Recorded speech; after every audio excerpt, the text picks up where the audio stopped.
Jamais sans la grâce, une dévotion matinale proposée par l'Église évangélique de la grâce en collaboration avec l'Institut de théologie de Cotonou.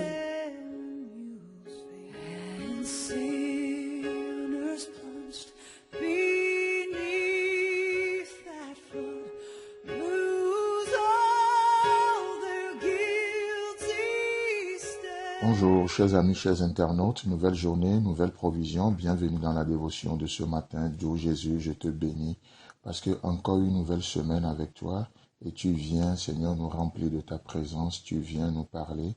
Oh, nous te donnons accès à nos cœurs, à nos pensées ce matin. Merci de faire ton œuvre et de continuer ce que tu as commencé en nous, afin que tu puisses la parfaire pour le jour de ton avènement. Amen.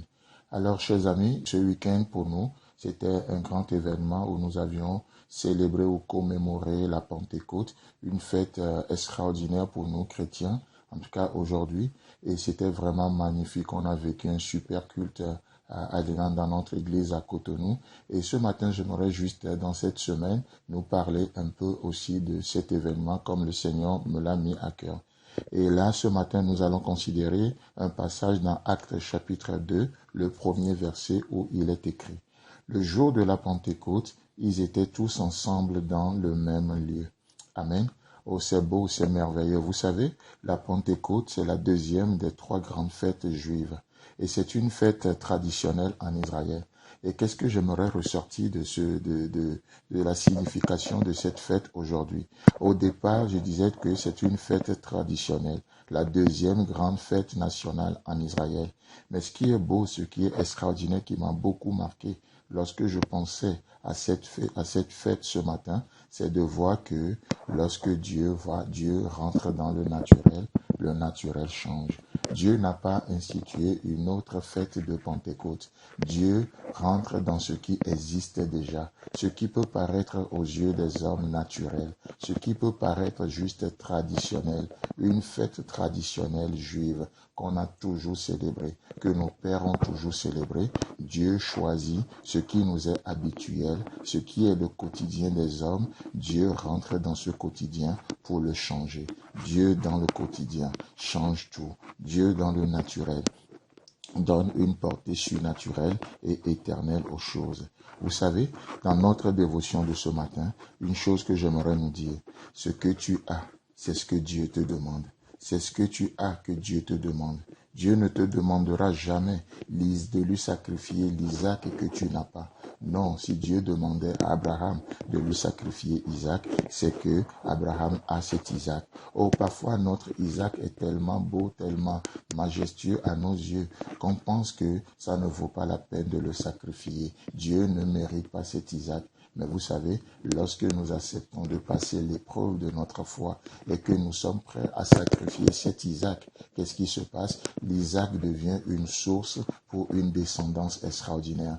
L'Isaac devient la promesse, la réalisation de la promesse que Dieu a faite aux hommes. Et c'est extraordinaire. Laissez-moi vous dire aussi que Dieu ne te demandera jamais de jeter à terre ce bâton que tu n'as pas. Comme il a demandé à Moïse, jette à terre ce bâton.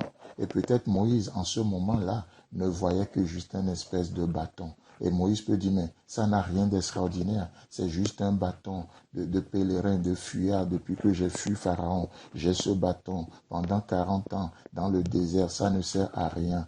Et peut-être c'est ce que tu penses. Non, cette famille ne peut pas servir Dieu. Mais comme Josué ce matin, tu peux déclarer, ma maison et moi, ou moi et ma maison, nous servirons l'Éternel. Oh, peut-être que ça n'a rien d'extraordinaire ta famille, ça n'a rien d'extraordinaire à tes yeux ton couple, ça n'a rien d'extraordinaire à tes yeux tes enfants, mais lorsque Dieu vient, lorsque nous faisons de place à Dieu dans le naturel, Dieu est capable de le transformer. Peut-être ton travail, tu te dis, mais c'est juste un gagne-pain, mais lorsque je t'assure ce matin, que lorsque tu feras de place à Dieu dans ton travail, Dieu est capable de se servir de ce travail pour te bénir, pour te nourrir, pour pouvoir à tes besoins, pour répondre à tes prières. Chers amis, chers internautes, le défi pour nous ce matin, c'est quelle est l'image que nous avons de ce que nous avons entre nos mains. Oh, le bâton d'Aaron, c'est un bâton sec, c'est un bâton sans vie, mais lorsque ce bâton est dans l'arche, qu'est-ce qui se passe lorsque ce bâton est introduit dans la présence de Dieu? Le bâton d'Aaron, qui est un bâton sec, qui n'a rien de vie, Dieu va faire fleurir le bâton d'Aaron. Il est capable de lui donner la vie de résurrection.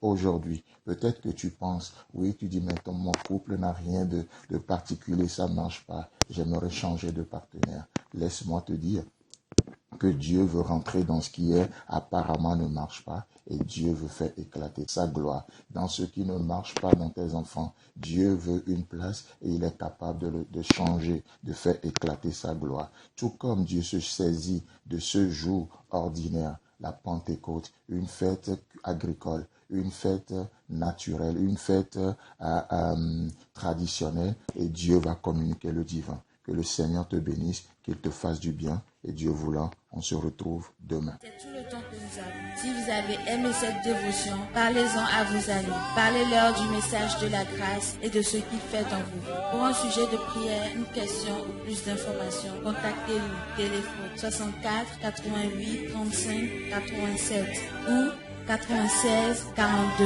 69 05 ou par WhatsApp au 94 75 80 20.